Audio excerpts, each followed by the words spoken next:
Join me right now on Kumite TV is newly signed UFC light heavyweight Jamahal Hill. What's going on, Jamal? What's going on, brother? How you doing? Good, man. Let's start off with Dana White.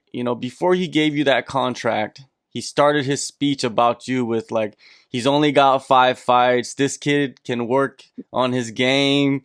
This kid could be a talent someday. What was going through your mind when you were saying that before you like switched it up on you?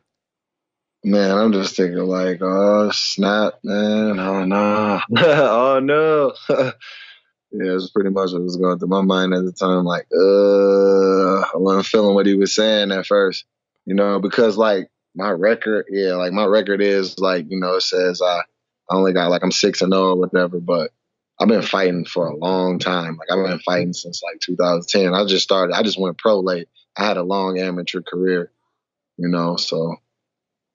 I was ready. That just let me know that he didn't know. He needs to see more, and he don't know me. When he get to know me, you'll see what it really is.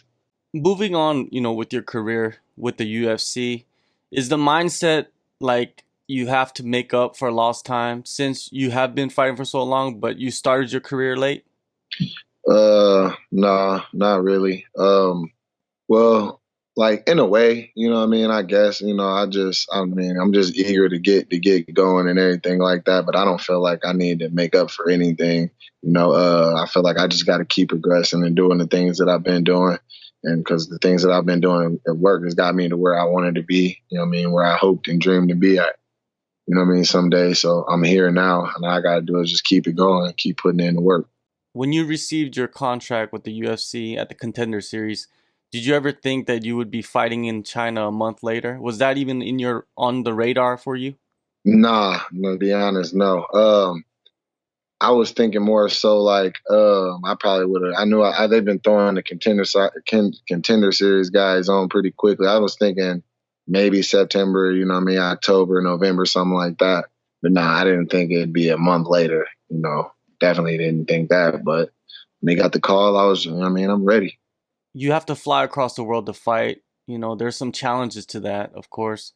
Is there anyone around you that has been advising you on getting better prepared for that journey? Yeah, my coaches have been training a little earlier. Getting up in the morning and making sure I hit the gym and making sure I'm getting ready. I'm ready to go whenever I wake up and things like that. But I figure whenever we get over there, get some sleep, and just adjust to the times, adjust to the time and things like that. I'm ready to fight whenever. This is what I do. I'm ready to fight all day, every day. So I'm ready. I'm ready to meet all challenges. Talk about the coaches, man, that have invested their time in you and your development. Oh man, I've been with the same guys since I was 18 years old. I've been with Chad Pomeroy. That's my head coach and my main jujitsu instructor. He's just believed in me since I was since I was a kid, since I came in. He's like, as long as you're willing to work and when you're willing to put the work in, I got you. Just he takes care of me, make sure, I need something, I know I can hit him up and he's no question, he's got my back regardless. We built that relationship to where he's like my big brother, you know what I'm saying? And then it's the same thing with my striking coach, Johnny Gregoire. He really recognized, the talent from when I was young before I even knew exactly how good I was and things that I was doing. And he's just been tweaking and just adjusting me, since then, and just molding me and things like that since I was that age and all been with me all this time. They never ask. They really don't ask anything of me other than I just put the work in and that I work hard. I got other coaches, but those two are the main two that are like hands on with me. I got my other coach. He'll be coming out with me, Justin Andrews. He's one of the instructors at our school, and he's a training partner. I get a lot of my work is put in with him. He's a nice sized guy. He's strong, good. He's got really ridiculous cardio. He's got like a ridiculous workout ethic and things like that. And got my head jiu-jitsu instructor who we're under Gracie, the Gracies, Coiler Gracie. He shows me things anytime like I have a fight or I don't do something or he sees like something that I don't do well, he literally puts on like a seminar specifically for that for everybody, just so we can work on that, we can sharpen it up as a team. And me myself, they just a bunch of great guys that just believe in me. Like our whole gym is great. We built an amazing atmosphere with people, that just care about each other, want to see each other progress. They put it. I mean, they're just as happy to see me succeed as I am to succeed. And just I feel blessed to be around people like that. Are you the type of fighter that is always training for a fight? Are you always ready? Is your weight always low? Waiting for that opportunity, and that's why you took this opportunity. I'm always ready. I train and I work hard, so like obviously, what I mean, I obviously after the fight, I've been training for 3 months. So I enjoyed myself a little bit for a few days, and I blew back up, like 225, 230 ish, you know what I'm saying? But yeah, whenever I start and I get back in the gym and I start putting the work in, it's nothing for the weight to come off for me. It's just because I work. Like today, I put in like 6 hours in the gym today. I put in like five the day before, five in the day before that. I'm always in the gym. That's what I do.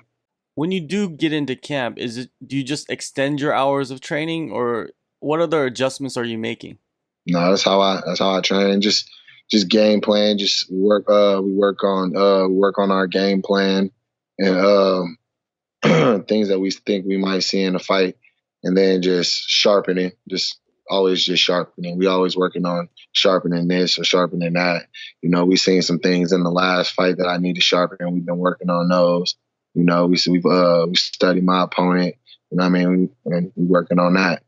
Your opponent, Jung Da-Un, he is a guy that's also debuting in the UFC. You said you were studying him. You got a chance to probably watch his fights. You can watch him on YouTube.